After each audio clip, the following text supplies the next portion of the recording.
En 1992, 5 ans avant One Piece, Eiichiro Oda se voit être décerné du prix Tezuka qui récompense les nouveaux mangaka avec Wanted. Dans ce recueil d'histoires courtes, seulement une est liée à One Piece, Monster. Elle raconte l'histoire du jeune Ryuma, plus grand samouraï que le monde ait jamais connu, sauvant un village de l'attaque de la plus puissante des créatures, un dragon. 5 ans plus tard, il devient la source d'inspiration pour le personnage de Zoro, et 15 ans plus tard, il est introduit pour la première fois dans One Piece durant l'arc de Thriller Bark, le mangaka affirmant que ce dernier avait bel et bien vécu il y a de cela des années à Wano Kuni, où il fut enterré avant que son corps soit volé par Moria avec son katana Sushui, véritable trésor national du pays, car c'est bien par cette lame que Ryuma trancha le dragon il y a de cela des siècles. À Thriller Bark, Zoro arrive à vaincre le corps zombifié de Ryuma. Le samouraï lui confie alors son katana, une des lames les plus puissantes au monde, la seule à avoir vaincu un véritable dragon. Des années plus tard, Zoro fait pour la toute première fois la rencontre d'un samouraï de Wano Kuni, Kinemon, qui reconnaît tout de suite à la ceinture du sabreur le trésor national du pays de l'harmonie. Arrivé à Wano Kuni, Zoro est directement traité de voleur et de fossoyeur, accusé d'avoir volé le corps du célèbre Ryuma après lui avoir volé son katana. Zoro est donc celui qui porte la volonté de Ryuma, qui a reconnu en lui son maître. Eiichiro Oda est sur le point de réécrire Monster. Oui les amis, nous allons vous démontrer dans cette vidéo que Roronoa Zoro s'apprête à trancher un dragon qui sera personne d'autre que Orochi, le shogun de Wano Kuni. C'est dans les One Piece Magazine sortis pour fêter les 20 ans du manga que se trouvent des dossiers sur les grands mystères de l'œuvre, et c'est dans le volume 3 qu'un dossier entier est consacré aux dragons dans One Piece avec la haine que Kinemon leur porte. C'est en lisant ça que tout s'est enchaîné dans nos têtes. Nous sommes au chapitre 682, Punk Hazard. Une partie des Mugiwara se font attaquer par un faux dragon créé par le docteur Vegapunk. Brook et Kinemon se lancent alors à l'attaque. Seulement, le samouraï insiste énormément pour le tuer. La bataille terminée, il se rue sur le corps à terre pour le frapper. Brook demande alors qu'est-ce que le dragon avait fait pour mériter ça. Pourquoi un tel acharnement? Ce dragon a-t-il tué ta famille? Tu ne crois pas si bien dire, ceci est ma vengeance. Chapitre 698, Kinemon fait pour la toute première fois la rencontre de Momonosuke en forme de dragon. Totalement apeuré, il est prêt à le tuer sans savoir même qu'il s'agissait de son jeune maître. Nous avons ici deux foreshadowing de la part du mangaka qui nous montrent que les dragons sont directement liés à l'histoire des Kuzuki, et c'est avec les récents chapitres que nous comprenons enfin comment. Chapitre 819, Eiichiro Oda nous dévoile pour la première fois des bribes du passé de Momonosuke, le massacre des Kuzuki par Kaido et le shogun.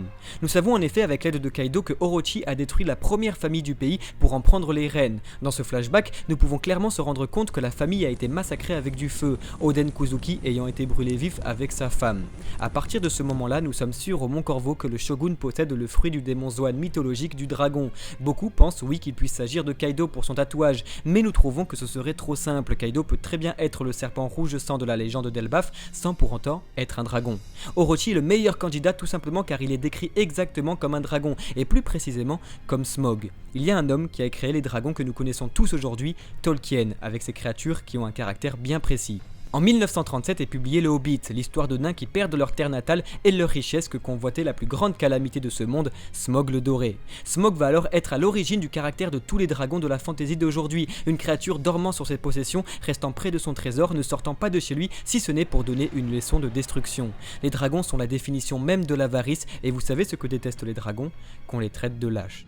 Chapitre 919, le shogun Orochi est directement présenté comme un lâche par un de ses propres hommes. Orochi serait donc un shogun avare restant chez lui là où il est en sûreté. Dans le Hobbit, il existe une prophétie, celle du jour de Durin. Quand en ce jour, le soleil et la lune sont tous deux visibles dans le ciel, la prophétie du retour d'un roi affrontant un dragon dans les flammes pour reconquérir son trône.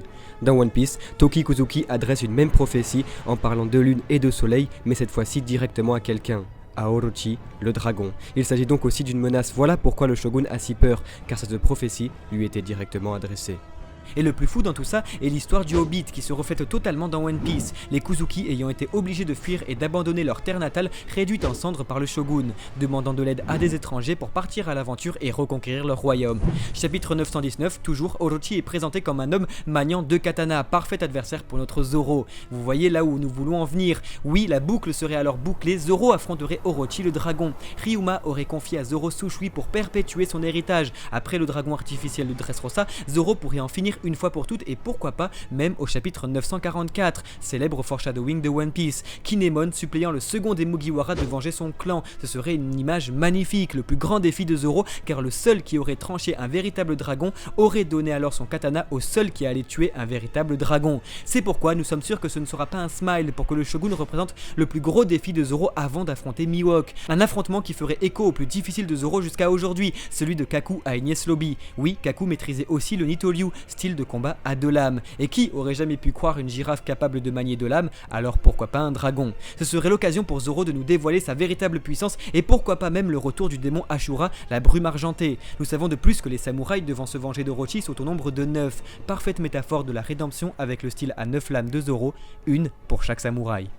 Voici les amis pour notre théorie sur Orochi, son fruit du démon et l'affrontement prochain avec Zoro. C'est un sujet qui nous touche beaucoup étant plongé depuis tout petit dans le légendarium de Tolkien et One Piece d'Eiichiro Oda. En sachant que Miyazaki s'est beaucoup inspiré de Tolkien et des illustrations de John Ho pour ses films, il est possible qu'Oda en fasse tout autant. On espère alors que notre travail vous plaît et si c'est le cas n'hésitez pas à le dire en commentaire et à dire ce que vous en avez pensé et bien sûr à nous suivre directement au Mont Corvo. De notre côté on a juste super hâte de voir ce qu'Oda va faire avec le Shogun, même si on sait très bien que dans tous les cas on ne sera jamais déçus.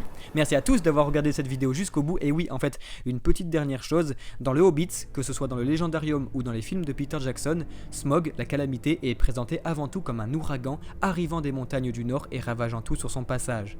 Au Japon, Orochi signifie un vent puissant du nord venant du sommet des montagnes.